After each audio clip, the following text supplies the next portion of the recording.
저는 교육진흥원 시민교육팀의 이혜진이라고 합니다. 오늘 설명회는 휴식 시간 없이 2시간 동안 진행될 예정이고요. 세부 운영 일정은 입장하실 때 받으신 자료집 내 유인물을 참고해 주시면 좋을 것 같습니다. 네, 보통 정산 설명회는 사업이 종료되는 연말에 많이 진행이 되었는데요. 올해 같은 경우에는 이 나라 도움으로 모든 사업비를 정산하는 부분도 있고, 사업이 끝나는 시점보다 이제 정산을 조금씩 사업비를 집행하고 계실 때 이런 교육을 하면 선생님들도 준비하시는데 조금 더 도움이 되실 것 같아서 앞당겨서 진행을 하게 되었습니다. 그리고 오늘 진행되는 내용은 별도 녹화랑 녹음을 해서 자료집 파일과 함께 선생님께 메일 안내해 드릴 예정이니까 그거 한번 참고해 주시면 될 것 같아요.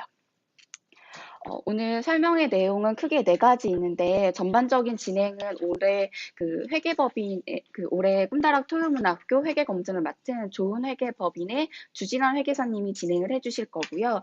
진흥원에서는 전반적인 그 진행 흐름과 주요 사항들을 몇 가지 안내 드릴 예정입니다. 네, 자료집 4쪽을 한번 펴주시면 좋을 것 같아요. 요 내용은 일전에 예비정산 안내 드릴 때 배포가 되었던 자료인데 일부 내용이 조금 수정이 되었거든요. 그래서 자료집 내용으로 숙지를 해주시면 좋을 것 같아요. 그리고 올해 정산은 과거랑 다르게 크게 2가지로 나뉘어집니다. 자료집을 조금 보시면 아실 수 있듯이 9월에서 12월까지 진행되는 예비정산이 한 꼭지가 있고 그리고 12월 이후 1월에 진행되는 최종 정산이 있습니다. 그래서 2가지로 정산이 진행되는 부분이 있고 정산을 시작하기에 앞서 준비하시는 걸로 네.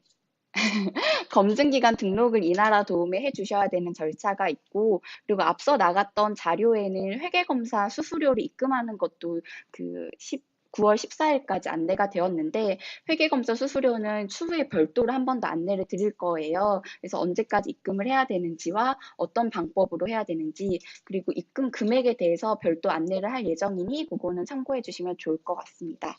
그래서 9월부터 12월까지는 예비정산이 진행이 되기인데 예비정산은 전월까지 쓴 내역을 이 나라 도움에 등록을 하면 회계법인에서 그걸 검토를 하는 작업이 있고요. 그래서 9월에 이제 예비정산이 이제 시작하게 될 건데 9월 기준으로 말씀을 드리면 9월 21일까지 4월부터 8월까지 집행한 내역들을 이 나라 도움에 등록을 해주시면 증빙 자료와 함께 그 집행한 내역들을 회계법인에서 검토를 하게 됩니다.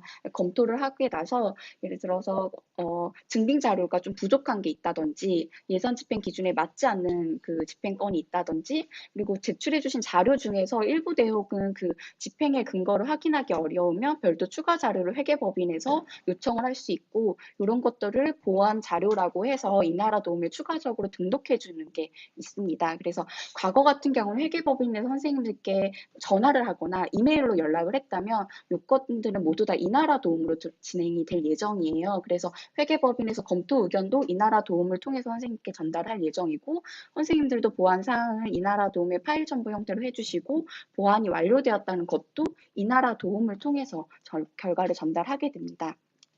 그래서 9월부터 12월간 그 4개월 동안 예비정산이 진행이 되고 이제 12월 31일까지는 정산과 실적 관련해서 진흥원에 제출해 주시는 것과 이 나라 도움에 등록해 주셔야 되는 것들이 있는데 이 부분이 아마 전년도랑 좀 달라진 부분일 거예요. 이거는 뒤쪽에서 다시 한번 더 안내를 드릴 예정이고 이 이후부터는 1월부터는 최종 정산이 진행되게 됩니다. 최종 정산에도 예비정산과 마찬가지로 집행 내역 검토랑 그리고 회계법인에서 검토한 의견을 전달하는 과정이 있는데 이때는 그 예비정산에서는 이제 4월부터 11월까지 집행한 것들에 대한 전월까지니까 12월에는 11월까지가 있고 이 최종 정산할 때 검토한 이 내역은 혹시 12월에 집행한 내역이 있다면 그것들을 회계법인에서 검토하는 것이 진행될 예정입니다.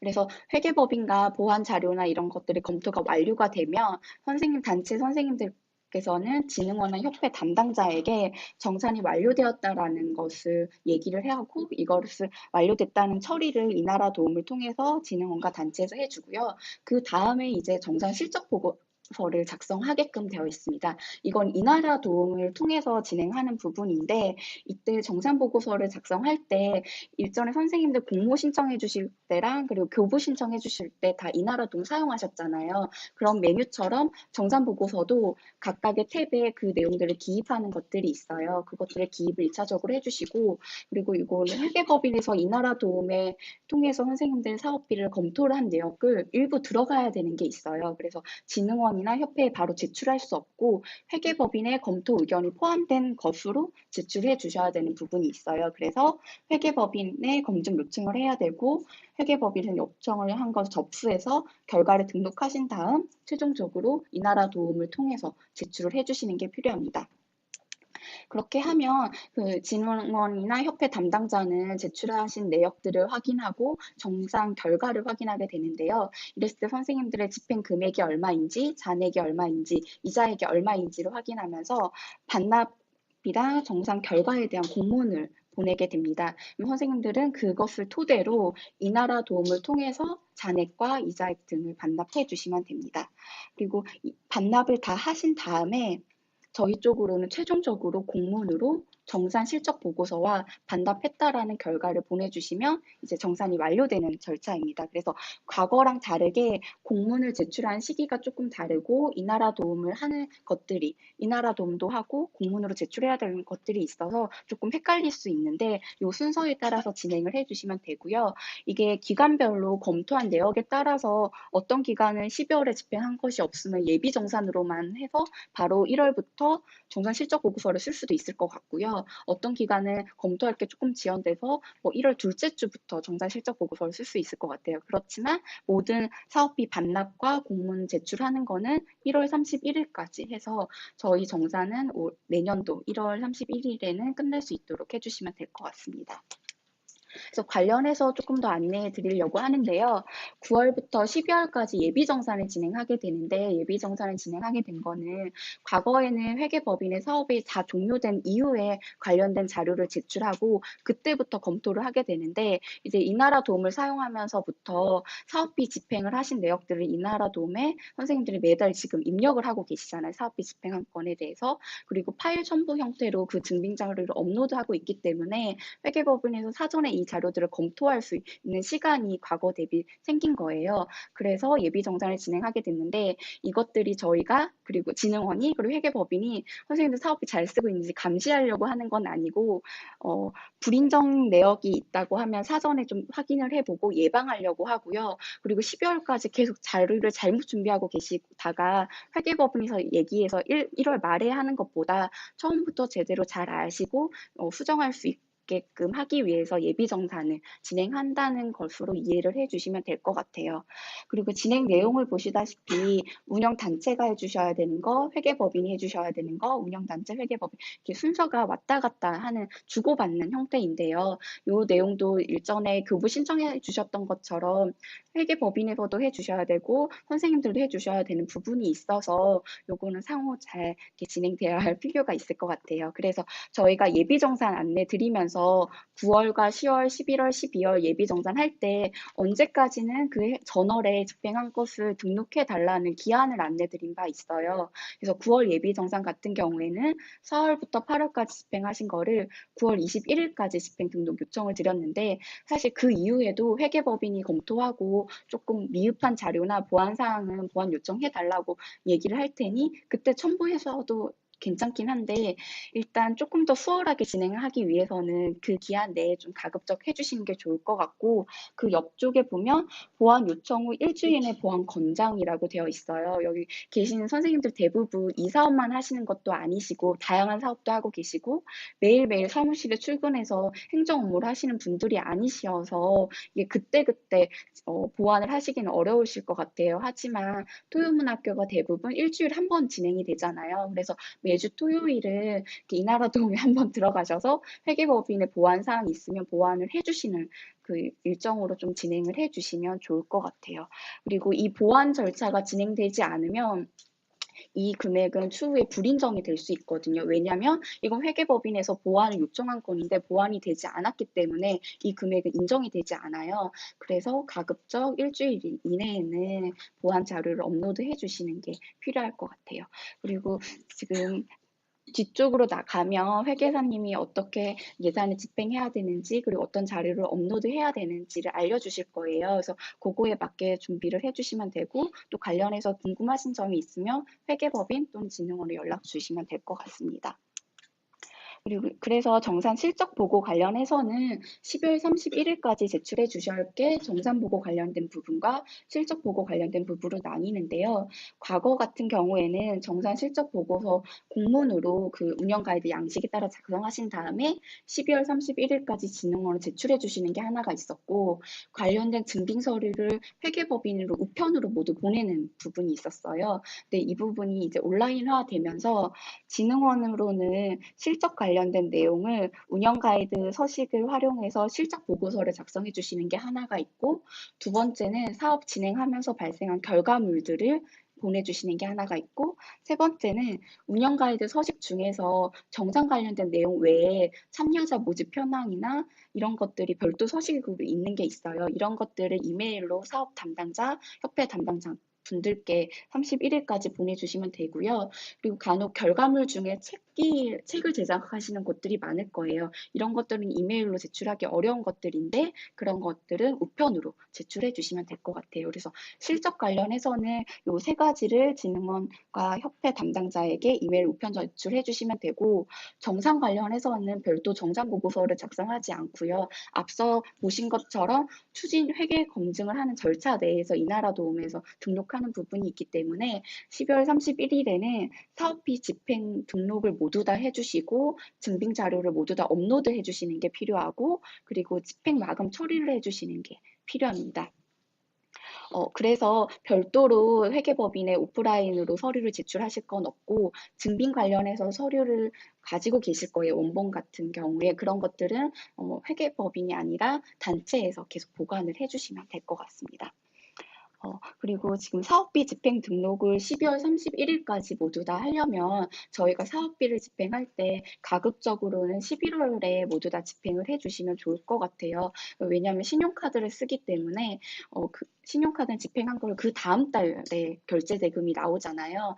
근데 사업을 하다 보면 아무래도 12월에도 예산을 집행할 수밖에 없고 그리고 참여자 결과물들을 담은 결과 자료집을 제작하는 거에 있어서도 11월은 프로그램이 진행하고 있는 기간이기 때문에 그걸 어쩔 수 없이 12월에 집행할 수밖에 없을 거예요. 그 건은 카드로 결제하되 카드사에 전화를 해서 해당 금액만큼은 선결제하셔서 다음 달에 카드 대금이 청구되지 않게 조치를 취해 주시면 좋을 것 같아요. 이건 좋을 것 같아요가 아니라 필수사항이거든요. 그래서 이건 꼭 지켜주시면 좋을 것 같고 간혹 저희 인건비 같은 경우에 원천세를 납부하게 되는데 올해는 증빙 자료에 원천세 영수증은 포함되지 않아요. 필요시 회계법인에서 검토하다가 추가로 요청할 수는 있지만 기본적으로 요청하고 있는 자료는 아니고 대부분 선생님들 기관에서 그 원천세 관련된 거는 별도의 예수금 통장으로 이체를 하시게 되잖아요. 그래서 1월에는 추가적으로 사업비 집행하지 않고 12월에 선결제하시고 그 관련된 원천세는 예수금 통장으로 보내주시면 될 것 같아요. 그리고 앞서서 그 이나라도움 집행마감 처리를 해주셔야 되는데 집행마감 처리는 전년도에 이나라도움으로 정산을 해보신 분들도 있겠지만 이 단어에서 알 수 있듯이 더 이상 등록을 할 수 없는 마감 처리한다는 의미거든요. 그래서 더 이상 예산 집행을 하실 수도 없고 집행 등록을 하시거나 집행 정보한 그 예산 부분을 수정하실 수도 없기 때문에 가급적 집행 마감 처리하기 전에 계획된 예산들이 올바르게 다 등록되어 있는지 꼼꼼하게 한번 확인하시고 신중하게 등록을 해주시는 게 필요할 것 같습니다. 그래서 관련된 절차들을 모두 다 마무리하게 되면 앞서된 절차에 따라 12월 31일 목요일까지는 진흥원 반납 공문에 따라서 사업비를 이나라 도움을 통해서 반납해 주시고 반납에 대한 결과와 정산 실적 보고서를 최종적으로 공문으로 제출해 주시면 될 것 같습니다. 그래서 지금 저희 쪽으로 보고서 제출 건이 두 가지가 있는데 처음에 12월 31일까지는 실적 보고서를 운영 가이드 양식을 다운로드 받아서 사업 담당자한테 이메일로 보내는 부분이 있고 정산 보고서 같은 경우에는 이나라 도움에 정산이 회계 검증이 다 끝나고 나서 이나라 도움 입력하는 형태로 해주시고 그때 입력하실 때 실적 보고서도 업로드해야 돼서 진흥원이나 협회 담당자에게 제출했던 실적 보고서를 그때 한 번 더 업로드해 주시는 거 그리고 모든 게 다 마무리하고 나서 저희 쪽으로 공문 제출해 주시는 게 있습니다. 그리고 여기 나와 있는 것처럼 정산 보고서는 이나라 도움에서 다운로드 가능하거든요. 그래서 별도로 작성해 주실 거는 없습니다. 네, 여기까지 제가 안내 드린 부분이고요. 이후에 전반적인 회계 검증에 관한 내용, 예산 집행의 기준, 좀 과거에 불인정이 되었던 사례, 그리고 어떤 서류들을 예산 항목별로 준비하셔야 되는지, 그리고 이나라 도움에서 어떤 내용들을 해야 되는지를 회계사님이 설명을 해주실 예정입니다. 네, 지금 좋은 회계법인의 주진환 회계사님 모시겠습니다. 네, 안녕하세요. 방금 소개받은 회계법인 조은의 주진환 회계사입니다. 저희 법인이 올해 이 정산을 담당하게 됐습니다. 보통 여러분들이 아까 말씀하셨듯이 연초에 쭉 12월 31일까지 쓰면은 1월 달에 어느 날 그 페이퍼를 다 복사하셔갖고 바인딩으로 보내면은 부족해요. 다시 연락드리고 주고받는 작업을 다 끝난 다음에 할 수 있습니다. 하지만 작년에도 원래 이나라 도움이 있었죠. 근데 제가 알기로는 저희가 이나라 도움을 100% 활용하지는 않으셨던 것 같아요. 그리고 이나라 도움 자체가 작년에는 조금 불안정했습니다. 모듈 자체가 완전히 오픈도 안 됐고 시간이 가면서 자꾸 모듈들이 생기다 보니까 작년에는 약간 선택적으로 사용하는 경우들이 있었는데 2018년도 들어와서는 이제 의무적으로 다 예외 없이 사용하도록 했어요. 그래서 아마 최초 이나라 도움을 사용하는 게 진흥원이 저희가 거기다 사업 공고를 올리고 그럼 여러분들이 사업 계획서를 거기다 신청을 하고 또 진흥원이 평가해서 선정된 거를 공고 현황을 결과를 올리면은 여러분들은 여러분들 아이들이 갖고 들어가시면 선정이 되었습니다. 다시 여러분들의 사업 계획서와 비목과 세목을 입력하세요 라고 하면은 진흥원이 그걸 보고 맞네요 라고 하면은 진흥원 우리 사업 담당자가 진흥원 회계 담당자한테 결제를 올립니다. 그러면 진흥원이 실제로 이나라 도움을 관리하고 있는 재정정보원이라는 쪽에 여러분들 사업비를 이체를 시켜요. 그러면 이나라 도움상에 여러분들 포인트 내지는 여러분들 계좌가 생기는 거예요. 이게 흔히 이나라 도움상에서 얘기하는 예탁 계좌라는 게 바로 여러분들 계좌입니다. 예를 들어 내가 3천만 원짜리 사업을 선정받았다. 그러면 3천만 원만큼 여러분들이 너는 비목과 세목에서 자유롭게 쓰실 수 있는 거. 물론 자유롭다는 표현이 아니겠죠. 사전에 정해져 있는 예산에 맞게 사용하는 게 맞는 거고요. 그렇죠? 이렇게. 그래서 지금 여러분들의 단계는 사업비 승인받은 것을 연초부터 해서 쑥 써갖고 지금 9월달까지 집행을 하고 계신 단계까지 오신 거예요. 그렇죠? 자, 아까도 우리 앞에 선생님이 간략하게 말씀드렸지만 그 다음에 단계는 어떻게 되냐? 여러분들이 일단은 지금 이제 간신히 어떻게든지 간에 이체를 시켜서 넘기는 것까지 해봤어요. 그렇죠? 그래도 지금 현재는 거래 유형이 세 가지 있다는 거는 이제 눈여겨 들어요.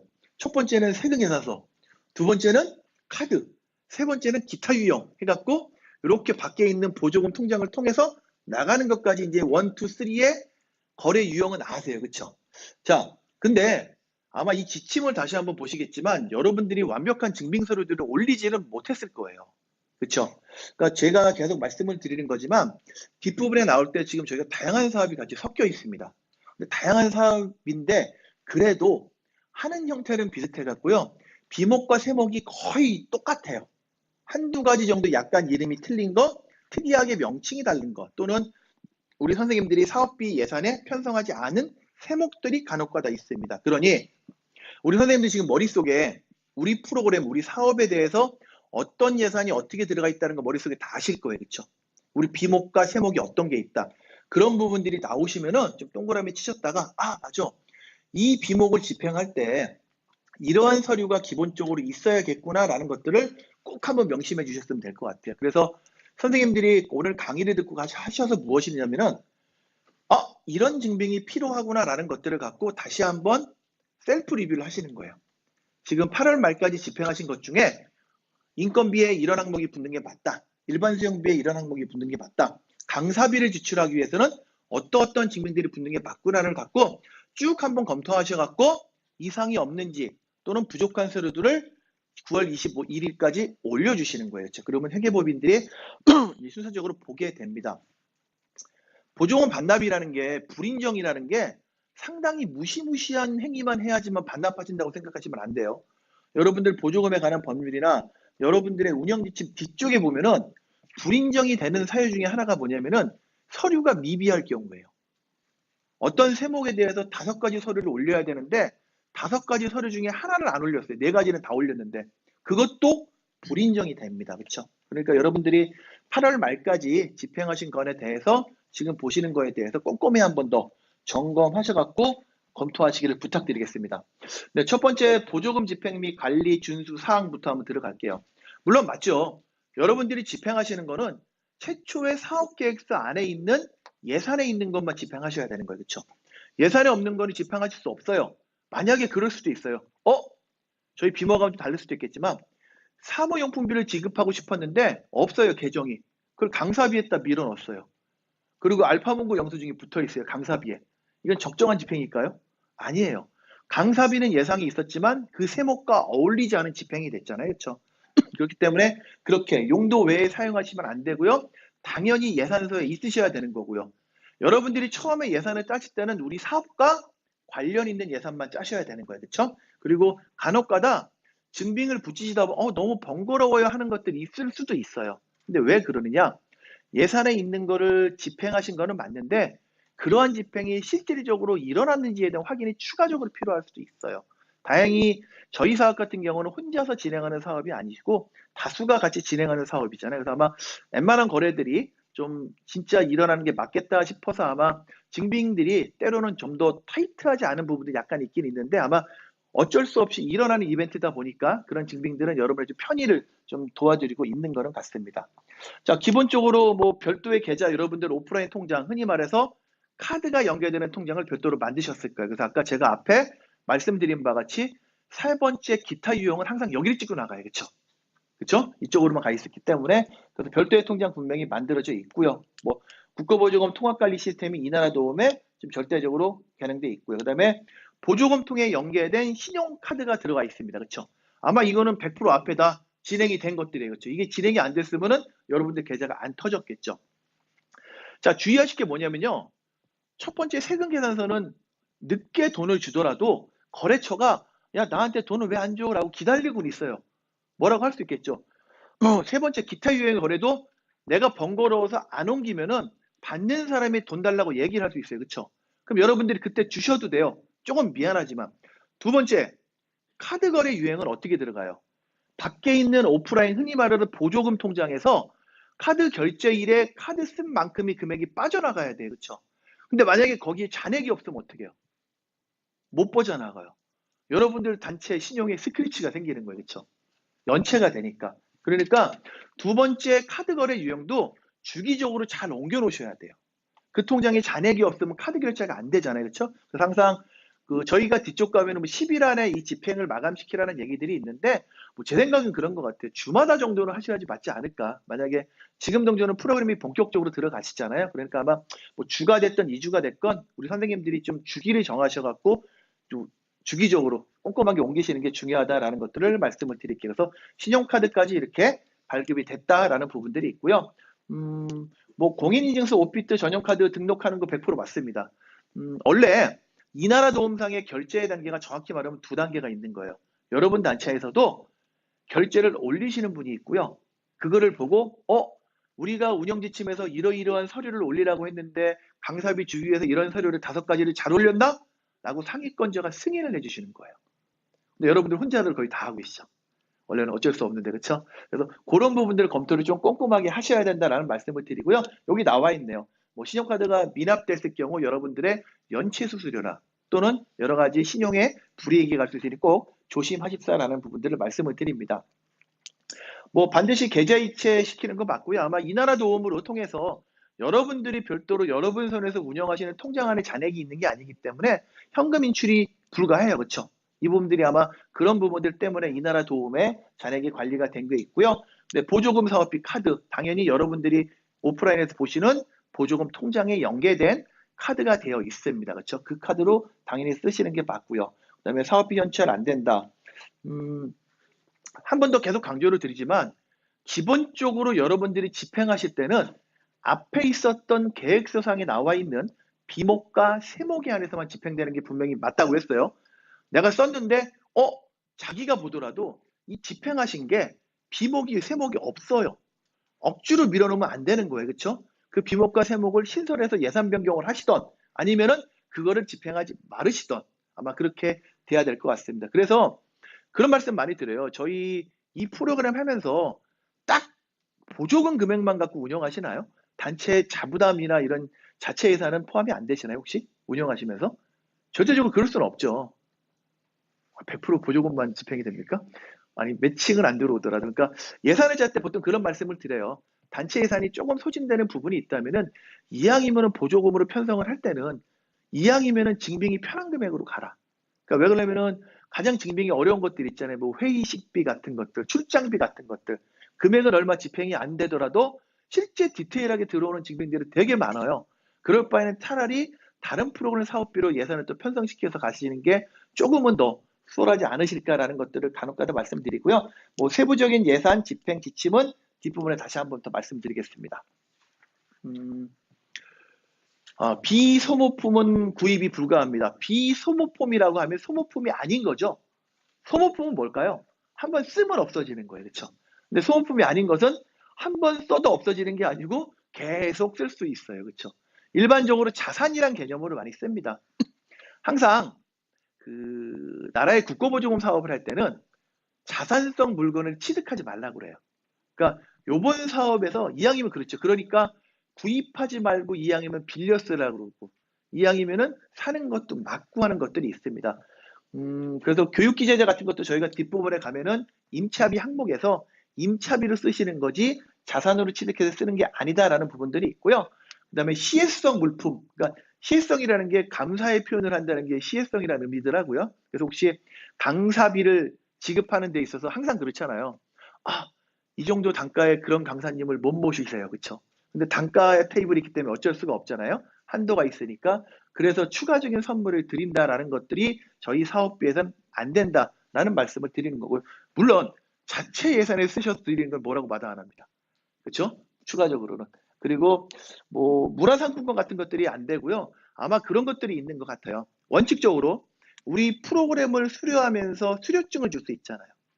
수료증과 함께 무엇인가 같이 얹어서 주는 거. 또 일반적인 원칙은 아닌 겁니다. 수료증을 나눠주는데 우리 프로그램에서 1, 2, 3등 한 아이들에게 상품권을 준다. 문화상품권을. 이것도 원칙적으로는 아닌 겁니다. 그렇죠? 혹시나 이런 것들이 이슈가 있으면은 개별적으로 우리 사업 담당자하고는 한번 상의를 한번 하셔야 될 것 같아요. 자, 소모품이나 참여자 다가비 같은 것들을 일괄적으로 구입하면 안 된다. 이게 무슨 말이냐면요. 회의식비가 아니고 회의비, 다가비 같은 것들이 있습니다. 뒤쪽에 가면은 다가비 한도가 얼마죠? 1인당? 5,000원이에요. 그렇죠?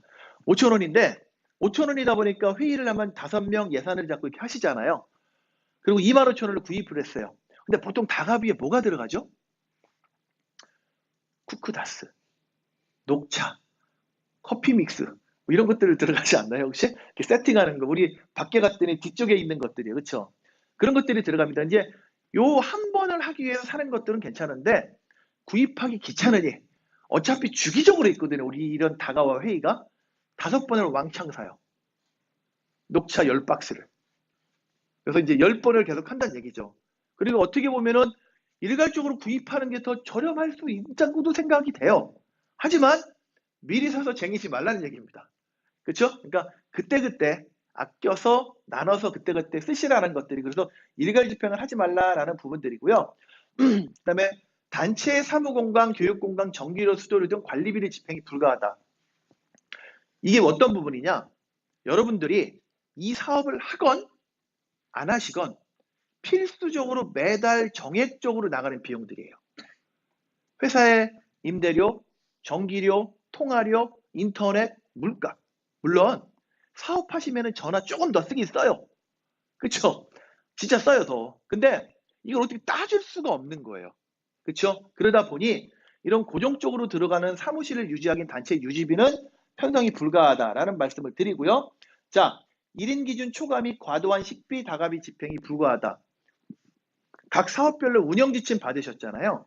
운영지침 뒤쪽에 보시면은 박스들이 되게 많습니다. 그쵸? 그 박스에는 전부 다 뭐라고 되어 있죠? 1급은 얼마, 2급은 얼마, 3급은 얼마. 그쵸? 1일에 얼마, 누구는 얼마. 다 얼마 한도를 규정해 놨습니다. 그쵸? 자, 그러니 물론 다가비와 식비 같은 것도 있겠지만 모든 비용들이 뒤쪽에 있는 운영 지침에 나와 있는 박스 안의 금액들은 여러분들이 한도를 준수하셔갖고 집행해야 된다라는 부분들을 말씀을 드릴게요. 한도를 지켰는지 안 지켰는지를 저희가 어떻게 알 수 있을까요?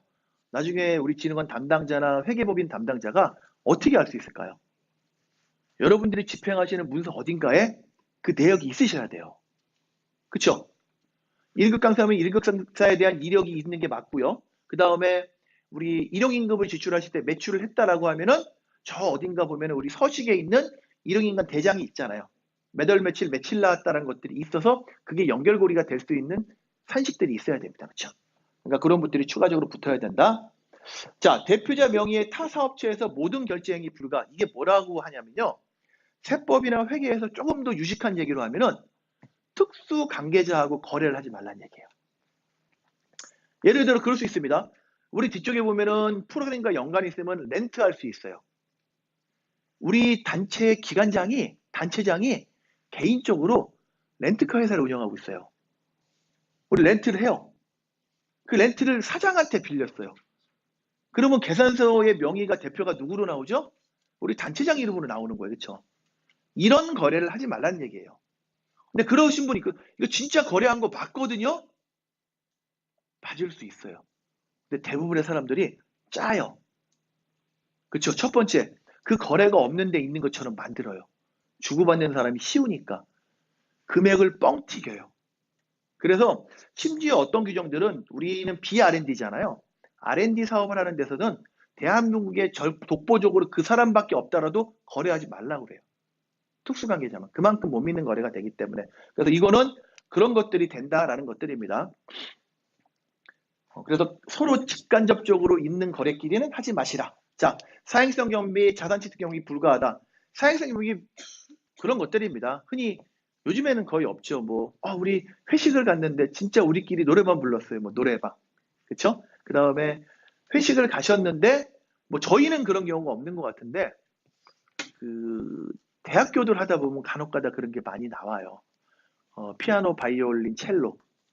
과연 어떤 거래처 드릴까요? 음악학원?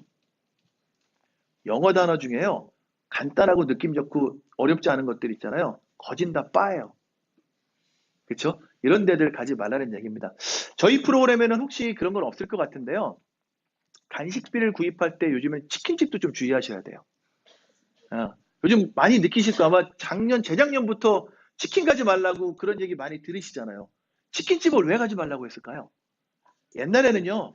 그것도 있지만요. 오비강장은 안 되는데 처갓집 양념치킨은 돼요. 진짜 예를 들어 저녁에 똑같은 거 먹었어요. 치킨 한 마리 호프. 카드 명세서 안 내잖아요. 근데 저희는 내야 돼요. 아시죠? 다시 한번 강조드리겠습니다. 그렇게 하다 보니까 처갓집 양념치킨 같은 애들이 유흥업소로 바뀌어요. 매출이 크다 보니까. 저희도 모르게. 그러다 보니 저희 운영지침에 쭉 가다 보면은 거래하지 말아야 되는 업종들 있잖아요.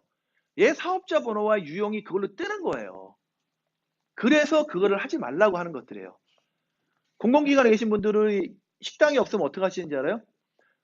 치킨집이 낮에는 돈가스 팔아요. 뒤에 붙여요. 내역서. 치킨 거 돈가스 2개 먹었다고. 그래도 안 돼요. 그렇죠? 회의비로. 그래서 그런 것들이 볼멘 소리들이 나오실 거예요. 그러니까 우리 아이들과 같이 하는 사업들이 말씀하시잖아요. 그럼 치킨은 도대체 어디서 먹으라고? 답을 줬잖아요. 피자집에서 시켜 먹으라고. 피자가 웬만하면 치킨 같이 합니다. 그렇죠? 진짜 그런 데 있었으면 옛날에 비교긴적 금액이 저희는 좀 세지만 사업에 따라서는 비교긴적 금액이 10만 원, 20만 원 되는 데들도 있어요. 그럼 치킨 시키려면 어디서 시켜야 돼요? 20만 원 넘어요. 치킨 웬만한 그 다가회 하시면은. 예전에 작년에 그랬어요. 그러면 롯데마트에 통닭 5천 원짜리밖에 못 시켜요. 가장 싸니까. 그쵸? 그런 것들이 있어서 좀 주의하십사라는 그런 것들이 있다라는 말씀 드리고요.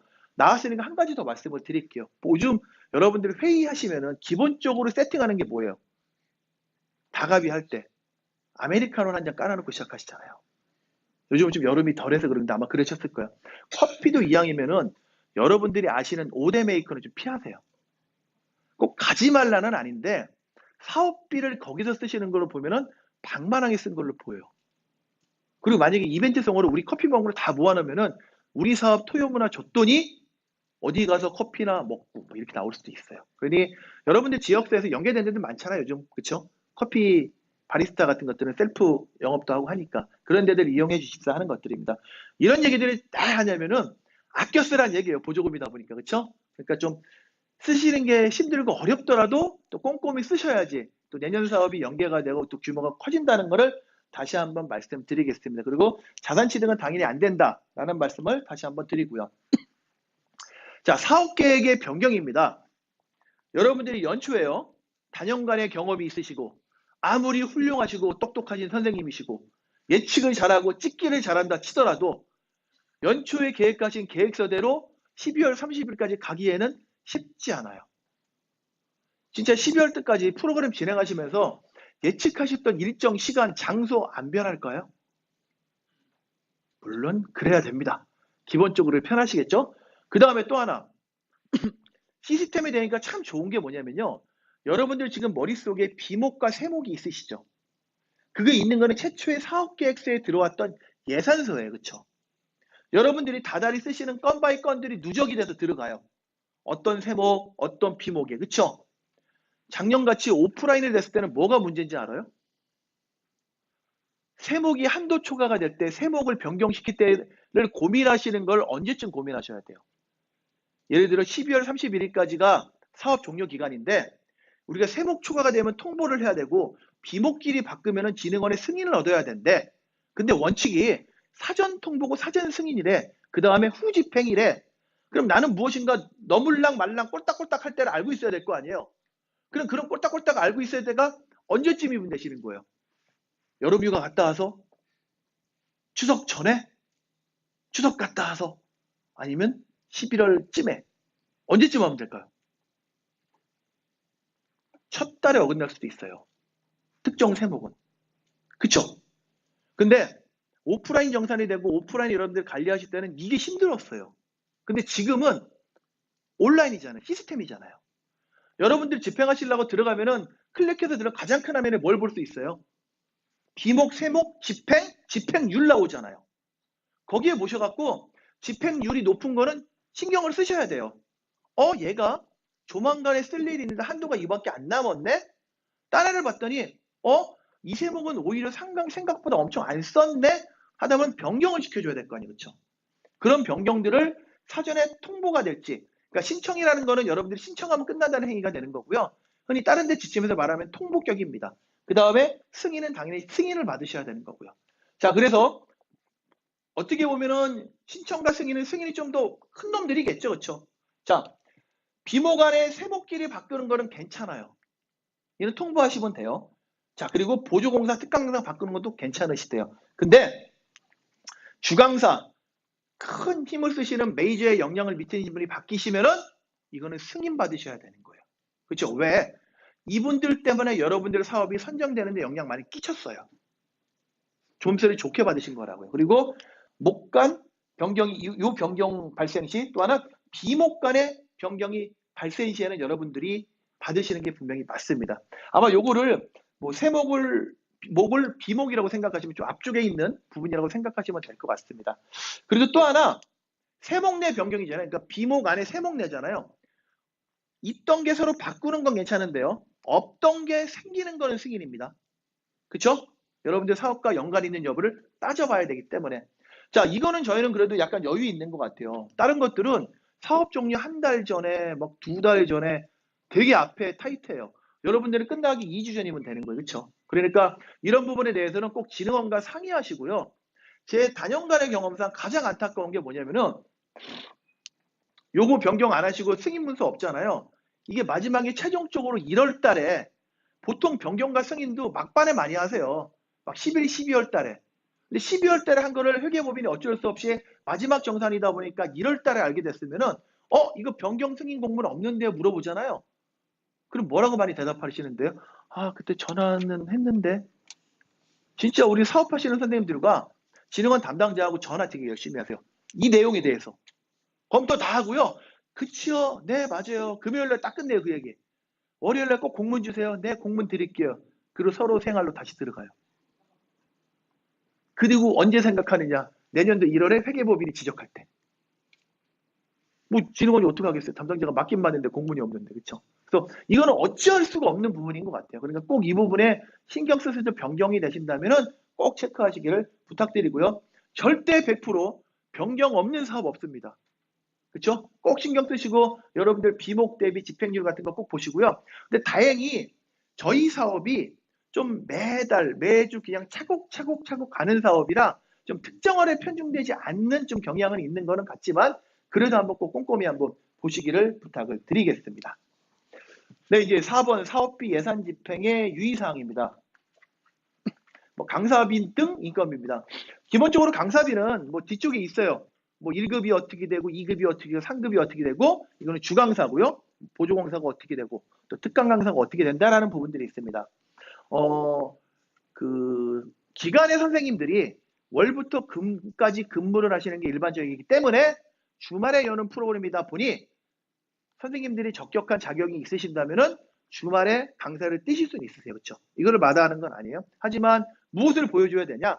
선생님들이 근로계약서 안에 근로계약서 보면 근로시간 있잖아요. 그렇죠? 월부터 금까지 9시, 6시다. 요것만 있다면은 선생님들이 주말에 떼시는 건 가능한 거예요. 그렇죠? 그렇게 되는 것들을 보여주시면 되는 거고 강사비는 기본적으로 사람한테 돈을 줘야 돼요. 그렇죠? 그러니까 예를 들어 기타 유형으로 다이렉트로 가지는 못하겠지만 보조금 통장 들어오셨다가 보조금 통장에서 해당자에게 다이렉트를 써야 되는 거죠. 근데 그럴 경우가 있어요. 예를 들어 강사비 같은 경우는 원천세를 떼야 될 경우도 있잖아요. 그러면은 원천세 떼고 잔액은 강사한테 직접 쏘고 원천세 세금 금액은 여러분들 기관의 예수금 통장으로 넘어가고 물론 예수금을 납부했는 것까지는 보진 않습니다. 그거는 여러분들의 의무신 거겠죠. 하지만 어쨌든 간에 발생하는 거에 대해서는 세금 떼는 게 있다. 그리고 일반적으로 내부 직원한테 떼시는 것들은 그거는 안 떼고 정액으로 다 가도 돼요. 예를 들어 주말에 근무하신 게 30만 원이다. 강사비가 모아놨더니 그러면 그 직원한테 30만 원으로 가시는 거 떼고요. 그건 나중에 연말 정산하실 때 그분은 근로소득과 함께 추가적으로 연말 정산하실 때 상여 받으신 것처럼 연월차 받으신 것처럼 추가적으로 들어가서 같이 계산하면 됩니다. 그러니 내부 직원한테 강사를 주신 것들은 전액이 다 이체되는 것까지만 보여주시면 됩니다. 자, 원천세 부분이에요. 보통 정부 지원 사업을 하실 때는 관련 복귀를 준수하는 게 100% 원칙입니다. 그렇기 때문에 4대 보험, 2대 보험 가입할 의미가 있으면 가입하시는 거고요. 그다음에 세법에 따라서 원천지수를 떼실 게 있으면 떼셔야 되는 거고요. 그렇기 때문에 저희가 적법한 증빙을 받는다는 개념도 세법상에 규정한 증빙입니다. 세금계에서 신용카드, 현금영수증 이런 것들이 진행이 될 것 같습니다. 그리고 웬만하면 매월 10일 날 하실 거예요. 아마 상금 근로가 일정 규모 이하이신 데는 아마 반기 신고로 해서 7월 10일 날 한번, 1월 10일 날 한번 하실 텐데 웬만한 기관들은 아마 매월 하실 것 같으니까 매월 때 잘 생각하시라고 떼시고요. 혹시나 그럴 경우 있습니다. 어떡하죠? 놓쳐갖고 신고를 못했어요. 납부를 못했어요. 원칙상 가산세 내고 신고하고 납부하시는 거예요. 그리고 그 가산세에 대한 벌금적인 성격은 지원금에서는 지원을 안 되는 거예요. 그렇죠? 여러분들 기관에서 자부담하셔갖고 납부하는 부분이 됩니다. 네, 단기 용역기입니다. 뭐 효율적인 기간 30일 이내에서 근무가 되고요. 그 다음에 뭐 동일한 시기에 겹치면 안 된다. 그러니까 단기 용역도 누군가는 할 수 있는데 야, 그 사람이 강사일 수도 있고 내부 직원일 수도 있잖아. 하지만 근로시간이 월에서 금이었다며. 근데 단기 용역이 평일날 했으면 겹치잖아요. 이런 것들을 피하셔야 된다는 말이에요. 물론 실무적으로는 그렇지 않으시겠지만 그리고 연간 30일 이내 운영만 되겠죠. 한 사람이 풀로 30일 뛸 수도 있고 30명이 하루씩 뛸 수도 있겠죠. 그렇죠? 그러다 보니 일반적으로 단기 용역비가 아마 2대 보험만 들어가는 걸로 알고 있어요. 아마 건강과 국민연금이 일수 때문에 아마 가입이 안 되는 걸로 알기 때문에 그런 부분들에 해당이 되시면은 우리 조회하셔갖고 납부하셔야 된다. 그리고 개별적으로 개인정보 수집에 하려는 동서 네, 근무 확인서 아마 앞서도 말씀드렸지만 며칠날 뭐 나와서 뭐 했다 정도의 간략한 한 페이지짜리 A4의 별지 서식이 있습니다. 그런 것도 같이 제출해 주셔야 된다는 말씀을 드릴게요. 그다음에 단기 용역비 안에 들어가면 주의수당이 있어요. 그렇죠? 아마 옛날에는 5일 근무하면은 하루 취져 준다는 개념이 됐는데 지금 15시간인가요? 아마 많이 낮춰져 갖고 결국은 그거에 20%를 더 준다는 개념이잖아요. 근데 아마 저희 지침 운영 지침에서 보면은 그게 또 법규상은 또 이게 주 단위로 자르도록 되어 있대요. 그렇죠? 그러다 보니 근무하는 시간에 따라서 어떻게 지급하는 방식이 좀 상세적으로 설명이 되어 있으니 일반적으로는 일주에 뛴 거에 15시간 이상 뛰었으면은 20%더 준다는 개념 갖고 가시면 되는 거겠죠? 이게 주휴수당까지 저희 지침에서 예산이 편성이 가능합니다. 그렇다면은 이 단기 용역비 일용임금 그 세목 안에서 집행하실 수 있는 내역이 되고 있어요. 기타 진행비입니다. 기타 진행비는 뭐냐면요. 우리가 프로그램을 진행하시면서 굵직굵직한 것들은 다 꼭지가 있어요. 근데 보니까 무엇인가 소모품을 해야 되고 아이디를 했는데 잡다하게 뭔가 소모품 재료비가 필요하다라는 것들이 기타 진행비 쪽에 갈 수 있습니다. 소모품이 구입이 가능하고요. 앞쪽에서도 계속 자산성은 취득이 안 된다고를 말씀을 드렸어요. 그래서 아마 노트북, 스피커, 빔 프로젝트 등 구입이 불가하다. 아까 이런 사례성 풀면 안 된다는 말씀을 드렸고요. 우리 선생님들이 지금 우리 사업뿐이 아니고 지자체 사업이나 다른 사업들도 다양하게 하고 계시죠. 그렇죠? 그리고 아까 단체에 이제 고정비가 성격이 안 되는 게 요즘에 사업에서는 많이 편성들도 해주고 있어요. 근데 아직까지 저희는 규모가 크지 않으니까 그렇게 되고 있는데 그 노트북 스피커 분 프로젝트 같은 것도 뭐냐면은 지자체 사업들 하시다 보면 예산이 남아요. 남다 보면은 가장 크게 생각하시는 게 뭐냐면은 이번 사업도 한 번 쓰고 두고두고 쓸 수 있는 것들을 생각하세요. 그게 노트북이에요. 그 다음에 디카. 사진 되게 많이 찍으시잖아요. 그리고 우리 진짜 사진들은 잘 찍으시는 것 같아요. 증거물이 대박 많아요. 항상 사업하시다 보면 우리 선생님들 그래서 저희 사업도 역시 안 되고 흔히 말해서 USB도 안 돼요. 그렇죠? 계산기도 안 돼요. 그러니까 계속 다회성으로 쓸 수 있다는 부분들. 아마 그래서 혹시나 사업별로 집행이 돼야 되고 편성이 돼야 되는 것들은 좀 경우에 따라서 개별적으로 한번 판단을 할 수 있을 거는 같습니다.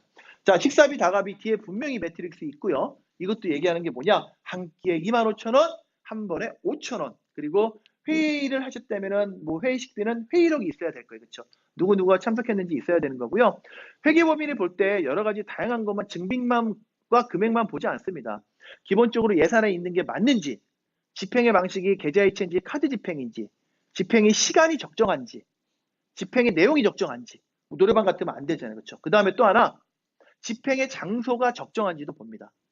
예를 들어 회의는 지금 이 DMC 센터에서 하셨는데 12시에 회의록이 작성이 되어 있는데 갑자기 1시에 카드 결제는 삼성동에서 되어 있어요. 그렇죠? 이것도 이상하죠. 사정이 있을 수도 있겠지만, 그러니까 그런 거에 좀 연관성도 같이 보고 있다라는 부분들을 말씀을 드릴게요. 또 참여자 식비는 외회차 할 수는 없겠지만 특이한 경우에는 가능하다. 그다음에 다가미는 그러니까 적합하지 않다고 판명되는 것들 뒷부분에 있는 것 같은데 뭐 다가비를 샀는데 뭐 장어 뭐라고요? 말린 거? 뭐 이런 거 있잖아요. 그게 있었나 봐요. 이게 실제 예가 있는 게 구입한 사례가 있었던 것 같아요. 그렇게 해서 이게 문구가 타고 오는 게 좀 이게 매칭이 좀 잘 안 되잖아요. 그러니까 그런 것들. 그러니까 선생님들이 보시기 찜찜한 것들은 미리 항상 그래요. 항상 그 얘기하는데 저는 이제 표현을 답안지 제출이라는 표현을 좀 쓰는데 답안지 제출하시기 전에 본인이 한번 쭉 보잖아요. 본인 눈에도 어색하면 100% 이건 아닌 거예요. 그렇죠? 혹시나 하고 올리지 마세요. 그렇죠? 그런 것들을 꼭 한번 검토해 주시기를 부탁을 드리겠습니다. 자, 공공요금 아까 말씀드렸듯이 기간의 기냥 구조적으로 부담하는 것들은 안 된다. 하지만 사업과 관련해서 내는 수수료 등은 가능할 수 있고요. 뭐 OTP, 그다음에 공인인증서 발급 수수료까지도 가능하다. 근데 아마 이거는 그랬을 것 같아요. 기본적으로 3번 먼저 부담하시고 영수증 갖고 있고 3번 기타 유형으로 가서 그렇죠? 우리 기간의 통장으로 넘어가는 구조밖에 될 수가 없었을 것 같아요. 만약에 저게 편성이 됐다 치면은. 자, 뭐든지 간에 12월 31일 이후에 지출되는 건 아닌 거예요. 그렇죠? 자, 때로는 그런 질문 하시는데 원인행위 이거 생각하지 마세요. 원인행위 머릿속에 넣지 마시고요. 12월 31일 전에 모든 거 프로그램도 다 완료하셔야 되는 거고요. 사진도 다 찍어 놓으셔야 되는 거고 물건도 다 들어와야 되는 거고 증빙도 다 받으시고 돈까지 이체시키셔야 돼요. 그 돈은 여러분들 보조금 통장에 있는 카드 대금까지 결제를 시키셔야 돼요. 그렇죠? 그 행위까지 해서 12월 31일 현재는 무엇인가 다 완료시키셔야 된다. 그 생각을 가지시면 될 거는 같습니다. 자, 사업비 예산 집행 유의사항이고요. 카드 결제에 관한 부분들.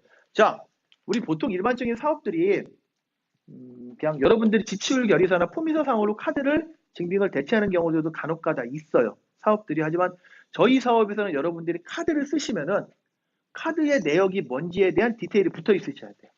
그쵸?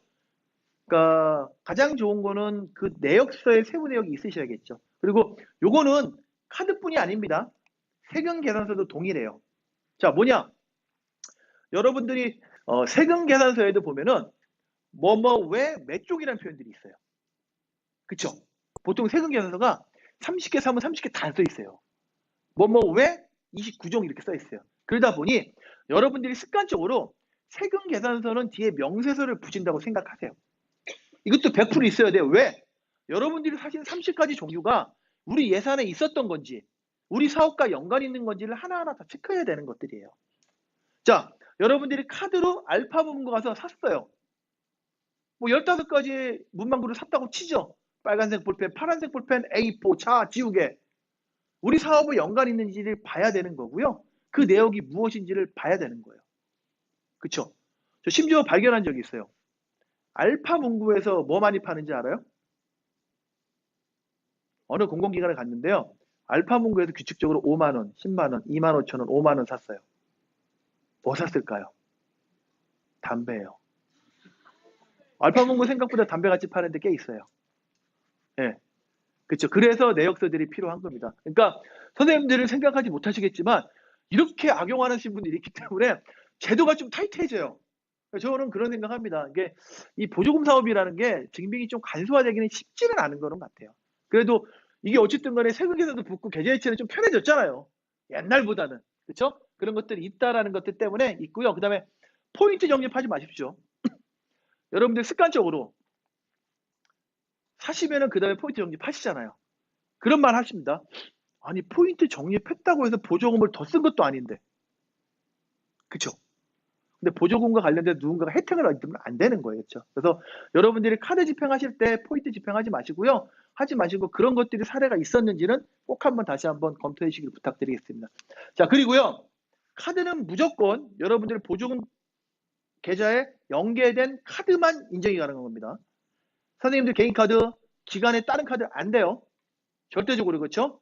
그 카드만 인정되고 그 카드가 등록되어 있어요. 여러분 이 나라 시스템 안에. 그 카드 번호로만 집행된 건인지도 저희가 다 봅니다. 전표를. 그렇죠? 그러니까 안 된다라는 말씀을 드리고요. 우리는 하다 보니까 부득이하게 2장이 필요해라는 때는 2장으로 신청하세요. 복수의 카드 신청 가능합니다. 그리고 진흥원에 얘기해 주시면 되고요. 자, 주요 불인정사항 공통사항입니다. 앞쪽에서 같이 있는 것들인데요. 앞서도 말씀드렸잖아요. 사전에 비목과 세목을 정해놨는데 한도를 초과하는 거예요. 근데 뭐야? 통보도 안 하고 승인도 안 받고 임의대로 썼네? 라는 부분들이 나중에 불인정이 되는 겁니다. 그렇죠? 그 부분에 나중에 어떻게 고치지도 못한다고 했어요. 그 다음에 변경 신청 승인을 안 했다라는 것들 또는 합리적이 못한 비용, 사업이 종료 이후에 그럴 수도 있겠죠. 12월 30일 날 A4를 2박스 샀어요. 이유는 뭔지 모르겠지만. 그렇죠? 아마 그래서 여러분들 다른 사업 하실 때도 보면은 좀 균등하게 집행하시는 게 무엇보다 중요할 것 같고요. 저희 사업은 또 균등하게 진행이 되잖아요. 그렇죠? 그런 것들이 있다라는 부분들도 말씀드릴게요. 사전에 제가 항상 말씀드립니다. 사전에 여러분들 기관에서 웬만하면은 사전에 품위를 얻으시고 집행한 내역서를 아마 올리실 거예요. 아니면은 한꺼번에 같이 올리시던가. 그러면 항상 어떤 내역들이 붙죠? 25,000원 6명 15만원으로 예상을 했는데 저희가 4명만 와서 25,000원 10만원이 한도인데 9만원 집행했습니다. 그렇죠? 이렇게 되겠죠? 원래 15만원 6명이 집행할 예정으로 해서 15만원 한도를 얻어놨는데 4명이 집행해서 13만원 썼다고 해서 한도는 집행이 아니에요. 1인당 25,000원을 넘어갔으니까 최종적으로 참석하신 분, 그쵸? 그 명단을 갖고 확인하는 부분들입니다. 현금 거래 안 됩니다. 그쵸? 외정하드도 안 된다. 그 다음에 주류. 이게 간혹가다 나올 수 있으세요. 왜 그러냐면은 저희가 카드 전표를 하신 다음에 내역서가 디테일이 붙어야 되잖아요. 그럼 진짜 하다 보면 쭉 하다가 소주 한 병 나와요. 근데 집행하시다 그렇게 되면 어떡하죠? 우리 위원님이 시킨다는데 못 시키게 막을 수도 없잖아요. 그쵸? 식사하시면서. 그걸 별도로 내부 카드를 결제하시는 게 맞아요. 그쵸? 그리고 혹시나 그렇게 카드가 결제가 됐다라고 하면은 여러분들이 이체를 시키실 때 그거를 빼고 이체 시키시면 돼요. 카드 넘기실 때. 그러니까 뭐냐면 여러분들이 이체를 시키실 때 증빙 금액보다 높은 금액은 이체를 시킬 수 없는데 증빙 금액보다 낮은 금액은 이체시킬 수 있어요. 세금 계산서도 그렇고 카드도 그렇고. 그렇다면은 그 비고란에 뭐 소주 한 병 빼고 넘긴다라고 표시하시면 되는 거예요. 그렇죠? 아니면 넘기셨다라면 다시 부분 취소로 가져가면 되는 거고요. 자, 주류가 있고 그다음에 아까 뭐 대표자 명의의 특수관계자 거래길이 안 된다. 뭐 문화상품 같은 거 지급하시면 안 된다라는 말씀 드렸고요. 강사비 지급 기준액을 좀 초과하는 경우 테이블에 따라서 들어가셔야 된다. 또 등급에 맞지 않는 강사비입니다. 회계법인이나 지능원이 검사할 때 이분이 왜 1급, 2급, 3급인지에 대한 이력서를 근거로 여러분들이 판단하셔야 돼야 되는 거죠. 그런 근거 서류가 올라와야 되는데 그런 근거 서류가 조금은 합리적이지 않은 내용들이 간혹가다 있었던 오류가 있습니다. 그리고 사람한테 주는 돈은요, 그 사람한테 강사를 홍길동이 뗐으면은 홍길동 명의의 통장으로 넣어주셔야 되는 거예요. 다른 사람 명의의 통장으로 들어가면 안 돼요. 모든 증빙들이 일치해야 됩니다. 그렇죠? 그 부분이 있는 경우 또 강사비가 뒤에 보면 테이블이 세 테이블이 있잖아요. 그 거리에 맞게 줘야 되는데 그 금액을 초과한 금액들이 있다. 같은 시공부로 30km 넘었다고 주면 안 되는데 주었다라는 것들이 있습니다. 그래서 이런 것들이 좀 있다라는 부분 말씀드리고요. 뭐 기타 진행비에서 보면은 뭐 본사업과 무관하게 지출하시는 건 당연한 것 같고요. 또 자산성 물건을 구입하실 수 없는 것 맞고요. 또 일용임금도 보면은 하루에 얼마나 또 시외로 갔을 경우는 얼마나 단가가 다르잖아요. 그 금액을 초과해서 집행하시면 안 되는 부분들이고요. 뭐 국내 여비 같은 경우에도 뭐 교통비 또는 출장비에 대한 한도 금액들이 있습니다. 그 한도 금액을 지켜서 가셔야 된다. 뒷부분에서 다시 한번 짚어드리고 갈게요. 저 사업 추진비, 식비 및 다가비입니다. 가장 중요한 거는 1인당 한도를 맞춰서 가시라. 아까 왔는데 여기 뭐 장어, 회, 뭐 지포. 그러니까 다갑이라고 했는데 보면 식당에서 결제한 거예요. 이건 밥을 먹은 거지 다가가 아니잖아요. 그렇죠? 그런 성격이 어울리지 않은 건들이 있다. 또 12월 31일 이후 이건 당연히 안 되는 거겠죠. 그리고 또 우리 담당하시는 분이 출장을 갔다고 했는데 거기서 회의 식비를 중복적으로 지급하셨던 것들. 식비는 정액으로 타셨는데 또 카드 전표가 올라와 있더라. 이런 부분들 아까 말씀드린 회의록의 시간 또는 장소가 불이치한 것들. 기본적으로 뭐 회의와 연관이 없는 것들은 당연히 집행 안 되는 게 분명히 맞겠죠. 또 중요한 거는 아직까지는 좀 번거로운 규정인 것 같은데 다가를 샀을 때 과자는 다갑인데 과자를 받치는 접시는 이게 기타 진행비입니다. 이 나라 도움상에서는 한 장의 영수증을 세목을 쪼갤 수도 있습니다. 그렇죠? 여러분들 기술적으로. 네. 여러 가지 영수증을 하나로 뭉칠 수도 있고 하나를 쪼갤 수도 있어요. 보시면 그런 게 있다라는 것들이고요. 뭐 앞에 있었던 부분들하고 좀 많은 부분들이 중첩이 될 수 있는 것 같은데 말씀드리지 않은 것 또 한 번 더 신경 쓰셔야 되는 것들을 좀 찍어가면서 말씀드릴 거니까요. 다시 한번 이 아래쪽에서 가장 중요한 건요. 페이지마다 지금 29페이지부터 나와 있는 얘기는 페이지마다 나와 있는 위쪽에 있는 편성 기준에 있는 숫자 이건 전부 다 한도입니다. 그렇죠? 어기면 안 되시는 거고요. 아래쪽에 있는 증빙자료 이거는 이 나라 도움에 붙이셔야 되는 거예요. 이 많은 개수에 따라서 그렇죠. 그러니까 이 두 가지를 꼭 기억하시길 부탁드리겠습니다. 자, 인건비에 일용인건비에 단기 용역비라는 표현도 쓰고요. 보조 인력비라는 표현도 씁니다. 프로그램에 따라서 자, 모든 프로그램이 다 동일하고요. 뭐 30일 이내 6만 1,000원, 9만 원의 경우도 있다. 이런 부분이 있다고 증빙자료에는 보조 인력 근무 확인서, 개인정보 수집 활용 동의서, 근로계약서, 임금 대상 입금증, 임금 대상 신분증, 통장 4번 이렇게 붙는다는 부분 다시 한번 말씀드리겠습니다. 일반 수용비, 기획자 인건비입니다. 뭐 사업 특성에 따라서 뭐 들어가는 사업들이 있는 게 세 가지 사업이 있네요. 그렇죠? 이것도 뭐 단가가 정해져 있고요. 뭐 증빙서류에도 보면 수수료 지급 내역서 아마 그 받는 대상에 따라서 약간 명칭은 약간 상이한 것 같은데 여러분들 별첨 양식에 가시면은 수령자가 내역서라고 하면 뭐냐면은 며칠 날 뭔 일 했다 누가 보통 이 정도가 있어요. 흔히 말해서 그냥 근태 기록을 나는 출근 대장이라고 보시면 될 거예요. 그래서 아마 그래서 며칠을 일했다라는 것들에 대해서 일한 일수를 확인하기 위해서 그럼 그 일수에 일당 단가가 곱해져 갖고 그분한테 이체가 되는 과정이 되겠죠. 그래서 이런 증빙 자료가 좀 필요하다. 그다음에 코디네이트 인건비도 동일한 내용입니다. 뭐 수시로 지급 내역 해서 들어가는 것들이 있다. 아마 특정 사업만 들어가고요. 효율적인 사업 관리를 하는 전제하에 아마 지원이 됐을 거고 아마 이 부분들은 개별 프로그램에 따라서 다시 한번 논의가 될 수 있을 거는 같습니다. 뭐 기타 전문가입니다. 기타 전문가는 아마 좀 특이한 프로그램만 하나 있는 것 같아요. 이미 세팅되어 있어 그분의 30%를 일할 수 있는 단가가 된다라고 이미 사전에 계약되어 있는 비용이 있고요. 예산 한도가 있고 그 부분은 그 선생님 담당하시는 분의 통장으로 이체가 되는 금액까지가 아마 증빙이 나와야 되고요. 어떤 일을 했다는 내역이 아마 스스로 지금 내역서상에 어떤 일을 했다는 게 아마 지급이 될 겁니다. 기재가요. 강사비입니다. 앞서 말씀드렸듯이 시간당 얼마가 들어간다라는 부분들이고요. 교육 회차당 최대 3시간까지 간다라는 부분들이 있습니다. 조금 주의하실 게 뭐냐면은 특강 강사비하고 강사비 차이가, 강사비는 시간당이잖아요. 3시간대니까 만약에 주강사가 3시간 때면 하루에 얼마 받죠? 12만 9천 원을 받게 되는 거죠. 그렇죠? 뭐 나머지 동일합니다. 근데 만약에 뒷부분에 나와 있는 특강 강사 같은 경우에는 2시간까지는 제대로 된 요금이지만 2시간이 넘어가면은 50%의 요금을 받게 됩니다. 그렇죠? 그렇기 때문에 특강 강사하고 주강사하고 단가를 계산하실 때 조금 차이가 있다. 예. 특강 강사료가 37페이지에 있네요. 여기 보시면은 자, 2시간 초과 시에는 50%만 지급한다고 되어 있잖아요. 그렇죠? 그러니까 3시간이 떴을 때, 예를 들어 특강 강사가 3급 강사가 3시간이 떴다라고 얘기하면은 1시간 10만 원, 2시간 10만 원, 20만 원 받고요. 3시간에 떴다 치면은 10만 원에 50%인 25만 원까지만 받는 겁니다.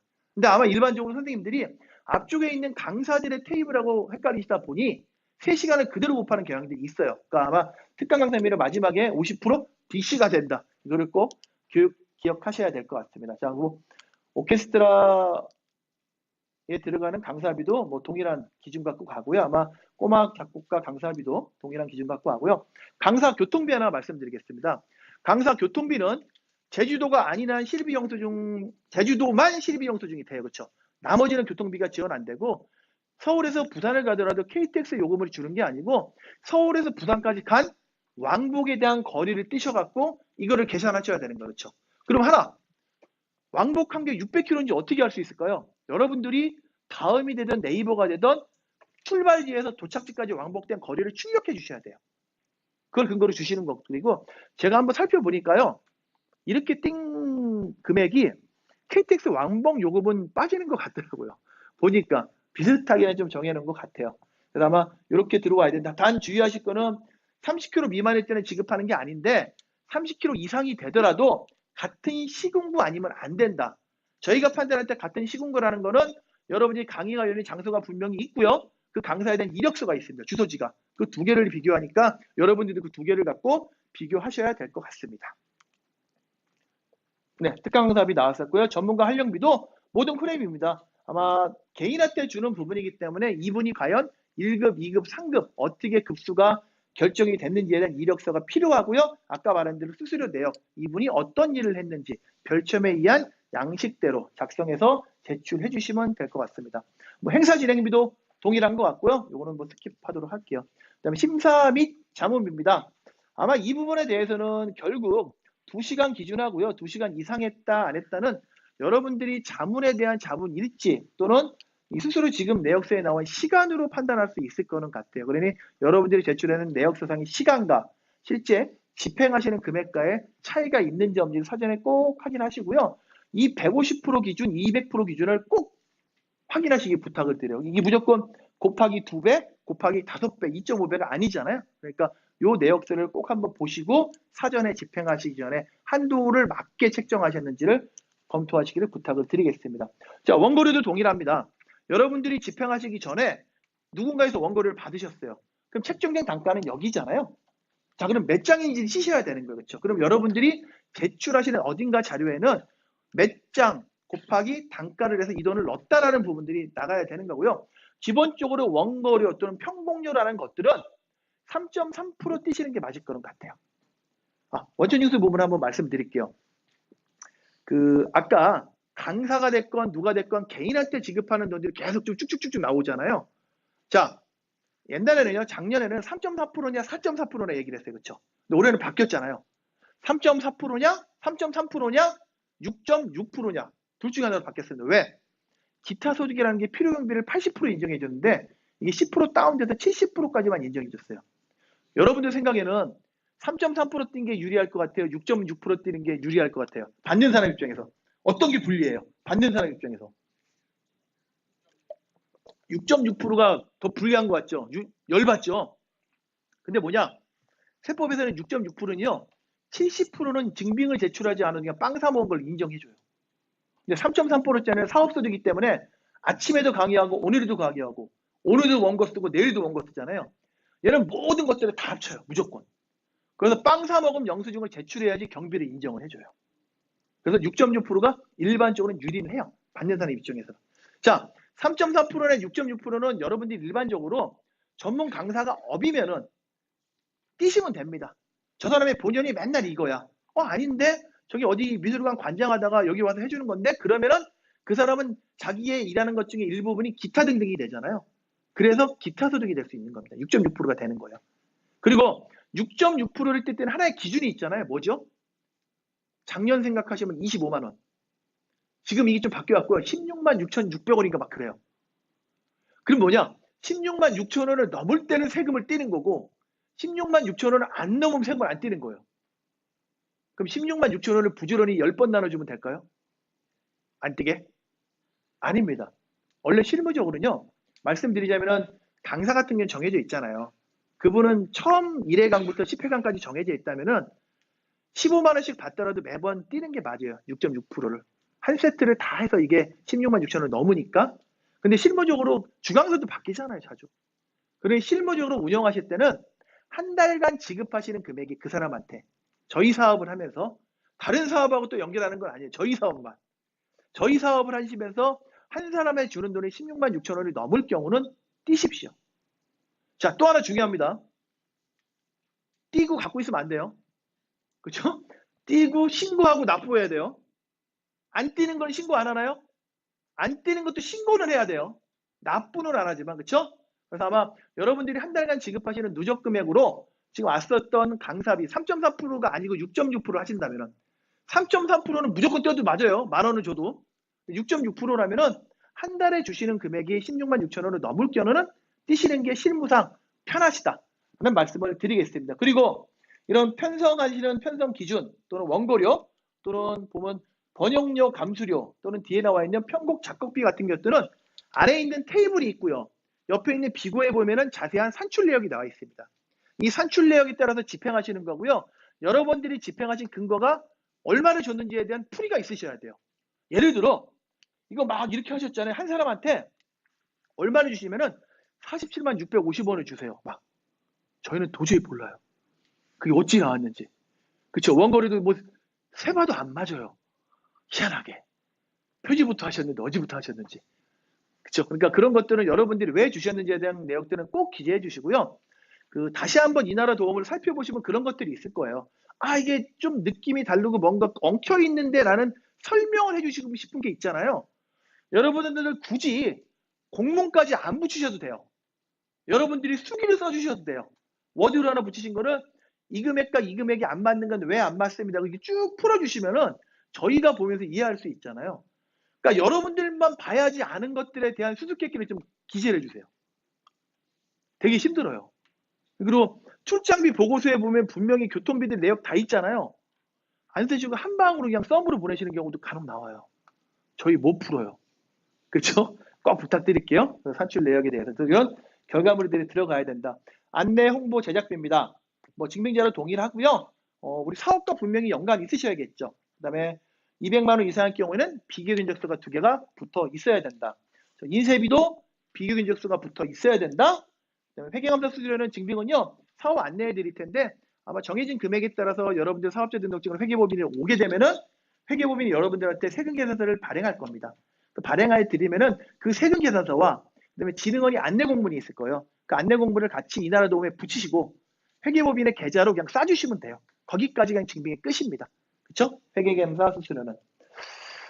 그다음에 기타 진행비 아까 말씀하신 대로 뭐 잡다하게 나가는 것들이 있는데 단지 아직까지는 올해는 다가비하고 좀 헷갈리시면 안 된다. 좀 아직까지는 구분해서 집행해 주셔야 된다는 부분들이 있고요. 뭐 공공요금 들어가는 것들이 있습니다. 뭐 워크숍과 관련된 우편료, 택배, 퀵. 하지만 단체에서 고정적으로 발생하는 수도나 전기료는 안 된다라는 부분들을 말씀을 드릴게요. 그 다음에 뭐 우편료 대량 문자인 경우는 왜 대량 문자를 보냈는지 내역이 있어야 되는 거예요. 그렇죠? 그리고 대량 문자 같은 경우 그런 거 있습니다. 뭐냐면은 이번 건을 보내는 게 아니고 대량 문자 2,000건을 보내기 미리 성급을 내요. 자녀가 남아 있잖아요. 이게 남아 있으면 안 돼요. 그렇죠? 그게 남아 있게 되면은 최초에 집행하신 그 주신 금액하고 쏘신 금액하고 잔액만큼은 반납하셔야 되는 거예요. 그래서 흔히 말해서 교통카드 사용하시면 그렇잖아요. 교통카드를 구입하신 금액을 증빙으로 인정받는 게 아니고 구입하신 다음에 집행 내역을 다 쓰셔서 얘가 티버리가 빵이 됐다는 걸 증명하셔야 되잖아요. 그렇죠? 이 대량 문전도 동일합니다. 여러분들이 최초에 구매하신 분량과 그다음에 소진한 분량을 비교하니까 그거는 꼭 내역서 확인해 주시기 부탁드리고요. 임차비는요. 차량 임차비, 장소 임차비, 기자재 임차비 세 가지가 있습니다. 차량 임차비는 여러분들이 프로그램과 관련된 운행하시는 렌트비만 들어가요. 렌트비는 옆에 있는 기관한테 찾고 오는 거 아니고요. 전문적인 렌트업을 하시는 분하고 거래하셔야 돼요. 그렇죠? 그 부분 있고요. 그다음에 뭐 장소 임차비는 말씀드린 대로 아무데나 하는 게 아니고 문화기반 시설과 관련된 것들에 대해서 여러분이 부득이하게 가서 하시는 것들에 대해서는 뭐 한도 금액이 있잖아요. 일일당 거기까지만 가능하다. 옛쪽하고만 거래하라라는 부분들을 말씀을 드리는 거예요. 뭐 증빙자로 아래 나와 있는 부분대로 있고요. 그다음에 외주업체 용역비입니다. 뭐 큰 건에 대해서 대량으로 몇 개는 건이 있을 때는 있을 것 같은데 저희 사업에서는 뭐 이게 몇 건이나 될까 거의 없을 것도 같아. 하지만 앞서서 있던 거하고 조금 다른 거는 200만 원 이상은 비교견적이었는데 500만 원 이상은 계약서까지 작성이 돼야 된다는 부분이 됩니다. 그리고 여러분들 모든 사업 하면서요. 일정 금액 이상이 되면 계약서 쓰시는 걸 두려워하지 마세요. 계약서 쓰시는 게 여러분들한테 유리해요. 돈 주는 사람한테. 그리고 계약서 쓰시면 조건이 뭐냐? 언제 누가 무엇을 언제까지 어떻게 해줬다는 거 간략하게 쓰세요. 그리고 계약서를 쓰시면은 처음에 계약금 줘도 돼요. 일반적으로 반반 주시면 돼. 잘못하신 게 뭔지 알아요? 물건도 들어오기 전에 얘가 완수도 하기 전에 잔금 주세요. 그런 버릇 하지 마세요. 계약서를 쓰셨으면은 마지막에 물건이 들어온 거 확인하시고 너 계산서 끊어. 그럼 우리가 확인하고 돈 줄게. 계산서 끊었다고 바로 돈 주는 거 아니에요. 여러분들이 받고자 하는 서비스를 제대로 받았는지 물건이 여러분들이 원하는 물건이 그대로 왔는지를 확인하시고 잔금을 주시는 겁니다. 여러분들이 그 선급금과 잔금에 대한 것들을 잘 못하시더라고요. 다른 것들도 그렇죠? 우리도 계약서를 쓰시게 되면은 그리 하십사 말씀을 드리는 겁니다. 여비 아까 말씀드렸지요. 기본적으로 출장을 가야 되면은 일비, 식비, 교통비, 숙박비 네 가지가 있습니다. 자 주의하실 거. 자 일비하고 식비는 정액으로 들어가요. 그렇죠? 자 그리고 교통비는 실비밖에 안 돼요. 영수증이 있어야 된다는 얘기죠. 그래야 거기 갔다 온 걸 증빙하겠죠. 자 숙박비 한도가 정해져 있습니다. 한도가 정해져 있고요. 그 안에 실비예요. 예를 들어 여러분들이 서울에 오셔갖고 어딘가 묵으셨는데 6만 원짜리를 잤어요. 그럼 집행금액이 얼마예요? 6만 원이에요. 방이 없으셔갖고 9만 원짜리 잤어요. 집행금액이 얼마가 돼야 돼요? 7만 원이에요. 그렇죠? 실비 한도라는 거는 영수증이 꼭 있어야 된다는 얘기예요. 그렇죠? 그리고 또 하나 일비를 드리는 거는 왜 일비를 드리느냐? 여러분들이 여기 와서 왔다 갔다 하시다 목마르니까 커피 한 잔 드셨어요. 또 잡다하게 버스도 타고 지하철도 타야 돼요. 이런 거 증빙 올리지 말라고 주는 게 일비입니다. 오셔갖고 커피 먹은 거 밥 먹은 거 또 올리시면 안 돼요. 그렇죠? 그리고 여기 나와 있는 거지 출장 결과 보고서에 이 내역들이 그대로 나옵니다. 여러분들이 뜨시는 거에 대해서 이렇게 쓰시고 담당자한테 이체시켜주면 되겠죠. 그리고 일괄적으로 한 사람한테 이체시키지 말고 각 개별 담당자한테 이체시켜 주셔야 될 거고요. 자, 업무 추진비 아까도 계속 말씀드렸지만 뭐 다가비하고요. 뭐 여기 회의식비 두 가지가 있는 것 같은데 앞쪽에서 많이 강조 드려갖고요. 이 부분을 좀 생략을 할게요. 자, 그리고 55페이지부터 있는 말은 앞쪽에서 개별 세목에서 나오는 것들을 각 세목들 증빙자료만 모아놓은 겁니다. 그렇죠? 뭐 앞에 있었던 거니까 여러분들 세목에서 어떤 게 증빙으로 와야 되는지만 다시 한번 체크해 보시고요. 그 다음에 말씀드릴 거는 이나라 도움입니다. 여러분들이 작년과 달리 올해부터는 이나라 도움을 전면적으로 사용하고 있고요. 올해는 조금 낯설지 않으실 것 같아요. 처음에 돈 보내려면 힘드셨잖아요. OTP를 어떻게 하는지도 모르고 내 것도 OTP 안 쓰는데 그렇죠? 여기 걸 뭐 OTP 쓰고 있고 자 앞서도 말씀드린 바가 이제는 여러분들 집행을 하시고 있으세요. 조만간에 남아있는 큰 마디가 뭐냐? 여러분들이 8월 말일자로 증빙을 완벽하게 올리시고요. 그 다음에 회계법인이 여러분들 거를 다 볼 겁니다. 물론 여러분들이 답안지를 꼼꼼하게 2번, 3번, 4번, 5번까지 점검하시고 올리실 거잖아요. 그쵸? 그쵸? 그러셔야 돼요. 아직 시간 좀 있잖아요. 자, 그러면 회계법인이 뭐 그래도 한 가지가 빠졌네 라고 코멘트를 달 거예요. 자, 첫 번째 여러분들이 오늘 가자마자 하셔야 될 거. 검증기관 등록입니다. 자, 여러분들 이 나라 도움에 있는 거 있잖아요. 아마 여러분들이 저희가 지금은 대략적인 마디를 설명드릴 거고 실제 액션을 취하실 때는 다시 한번 안내를 해드릴 거예요. 근데 이번 마디는 어디까지냐?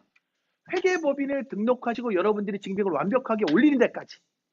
그렇죠? 자, 첫 번째, 이 경로라는 게 되게 중요합니다.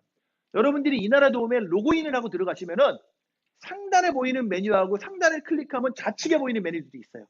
자, 거기에 사업수행관리, 사후관리, 정산보고관리, 정산보고서 검증기관을 가시면은 이거를 설정하시면 돼요. 너 검증 대상이니? 예. 너 온라인으로 검증보고서 작성해? 예. 돋보기를 했더니 그럼 너 누가 봐준대? 거기서 제 이름을 찾아주세요. 웨이터 같네요. 그렇죠? 웨이터들은 보통 매상의 20%가 월급입니다. 자기 손님의. 더 많이 해주고 싶은데 녹음돼서 못하겠어요. 주진환을 검색해 주시고요. 혹시나 주진환이 또 있을지 모르겠지만 주진환이 소속이 회계법인 조언으로 클릭을 하시면 돼요. 그렇죠? 클릭을 하신 다음에 마지막에 그냥 나오시면 안 돼요. 저장 이런 거 많이 겪어보셨잖아요. 다 하신 다음에 성급하게 하지 마요. 박스 항상 읽어보세요. 아니요 해갖고 1시간 분량 다 날라가잖아요. 그렇죠? 자, 주진환을 클릭하신 다음에 저장을 해주면요. 여러 선생님들이 하신 걸 제가 볼 수가 있어요. 그쵸? 자, 그 다음에 예비정산인가를 할 겁니다. 뭐냐? 8월 말까지 1차적으로 여러분들이 준비를 하셔야 돼요. 지금 9월 21일까지 해달라고 요청 가전에 지는 건요. 다음 주까지 하셔도 괜찮아요. 이번 주에 하셔도 괜찮고. 절대적으로 괜찮습니다. 이 과정이 어떻게 되느냐? 여러분들이 집행 내역을 저희가 검토를 하면은 이거를 보완하는 단계가 왔다 갔다 해요. 이게 어떻게 들어가느냐? 궁금하잖아요. 야, 회계법인 니들이 뭐라고 썼을까? 그쵸? 과연 몇 점을 맞았을까? 자, 이 모듈입니다. 이 64페이지에 있는 바와 같이 상시점검 결과 조회라는 게 저희가 회계법인이 여러분들이 8월 말까지 올려주신 거에 대해서 하나하나 꼼꼼히 본 다음에 막 뭐라고 말을 달아놨어요. 그러면은 요 위에 있잖아요. 집행정산, 정산관리, 상시점검, 상시점검 결과 제외 하위라는 걸 클릭해서 들어가시면은 여러분들이 집행 건 바이 건이 다 보여요. 그리고 어떤 건에 대해서는 회계법인이 검토 완료라고 도장 찍어놓은 게 있고 어떤 거는 보완 요청이라고 찍어놓은 게 있어요. 검토 완료는 볼 필요 없으신 거예요.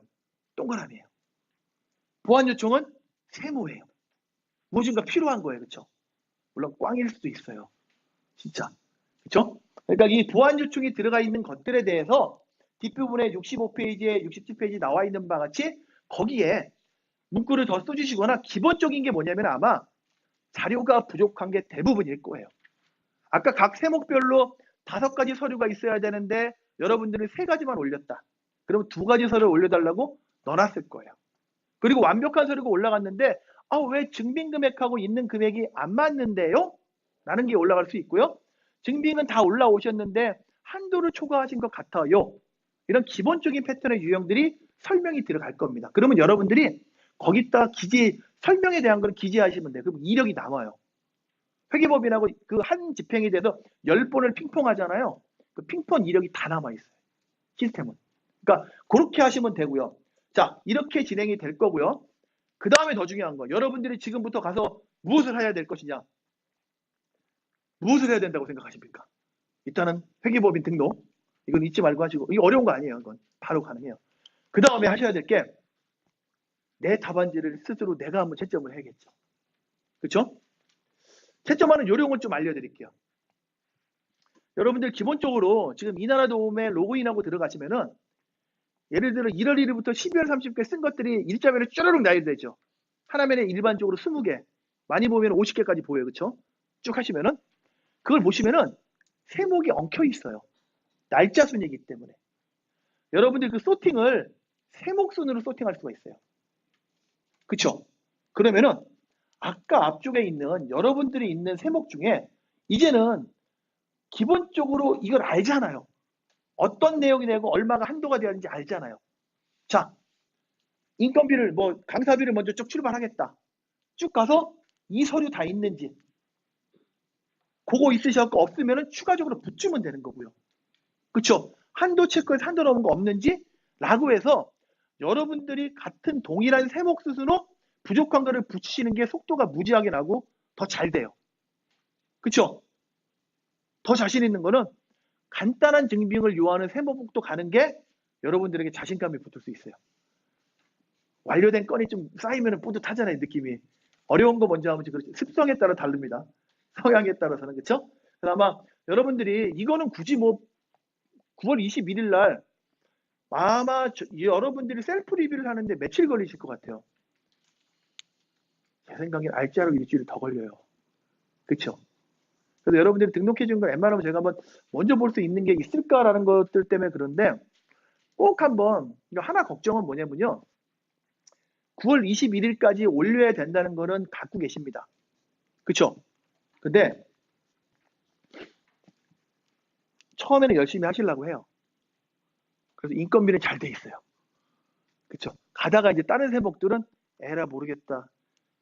다시 고쳐주겠지. 이러시면 안 돼요. 그쵸? 무지하게 핑퐁 왔다 갔다 합니다. 근데 하나 꼭 부탁드리고 싶은 게 뭐냐면요. 회계법인이 8월 말, 9월 말, 10월 말, 11월 말 4번을 보게 돼요. 원래 최소한 아무리 보도 한 달 뒤에는 보게 될 거잖아요. 그러면은 가장 마지막에는 12월 것만 남아 있어야 돼요. 그렇죠? 8, 9, 10, 11 4번을 봤는데 보통 여러분들 패턴이 동일한 패턴으로 월별 집행이 비슷하잖아요. 내역도 비슷하고. 그렇기 때문에 제 생각에는 두세 번만 보면은 선생님들도 이력은 나실 것 같아요. 이제 그렇죠? 근데 그거를 계속 딜레이가 되시고 첫 번째 제도를 못 올리시고 또 왔다 갔다 하시고 하다 보면은 그 단체만 늘어질 수가 있어요. 그러면은 12월에 넘어가는 경우도 생기는데 가장 아쉬운 게 뭐냐면은 12월이 넘어가기 전에 한참 전에 그런 실수와 오류를 아셨다면은 고칠 수 있어요. 취소시키고 다시 집행하면 돼요.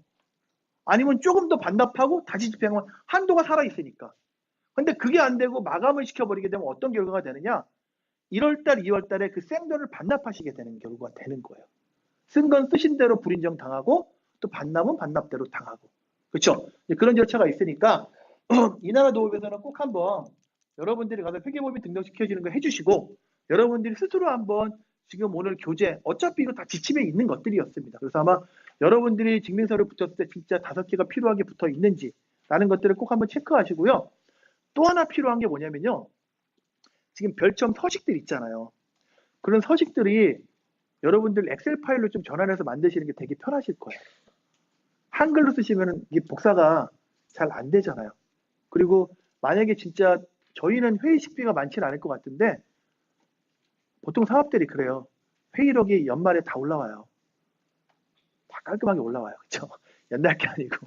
그래서 아마 그런 서류들이 부족한 것들을 꼭 한번 꼭 점검하시기를 부탁을 드리겠습니다. 그래서 여러분들과 이제 저희가 예비 점검 8월 말 기준으로 하게 되면 그렇게 하고요. 그 다음에 9월 말 기준, 10월 말 기준, 11월 말 기준 이렇게 진행을 하게 되고 이제 마지막에 보면은 결과론적으로 최종 정산이라는 부분 71페이지에 나와 있는 최종 정산이라는 부분이 들어갑니다.